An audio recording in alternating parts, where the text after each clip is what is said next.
गणेश गंगाधर आवडे, गाव माथणी, तालुका पूर्णा, जिल्हा परभणी. पहिल्यांदा दुखली थोडी दुखल्या 2 दिवस आम्हाला वाटलं काहीतरी अवटाळी असं, म्हणून आम्ही नाही का 2 दिवस परभणीच्या दवाखान्यात गेलो. तिथून नाही का तिसरी दिवशी कमरेपासून खालीच्या लोळी 7 दिवस ॲडमिट केलं. तिथं ऑपरेशन केलं. ऑपरेशन नंतर तिथून अनेक इन्फेक्शन झाल्यानंतर नाही का आणि जसे तसे इन्फेक्शन वाढलेलं दिसलं. इन्फेक्शन वाढल्यानंतर ऑपरेशन केलं. हळूहळू प्रकृतीमध्ये थोडी सुधारणा होत गेली. हाताची सुधारणा होत गेली.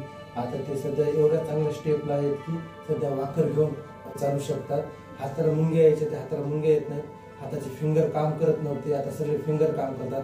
मान इकडं तिकडं होत आहे. स्वतःच्या हाताने जेवण पण करत आहेत. ते सरांचा चांगला प्रतिसाद मिळाला आणि आता एवढी चांगली कंडिशन आहे की सर पण आणि आम्ही पण सगळे खुश आहोत.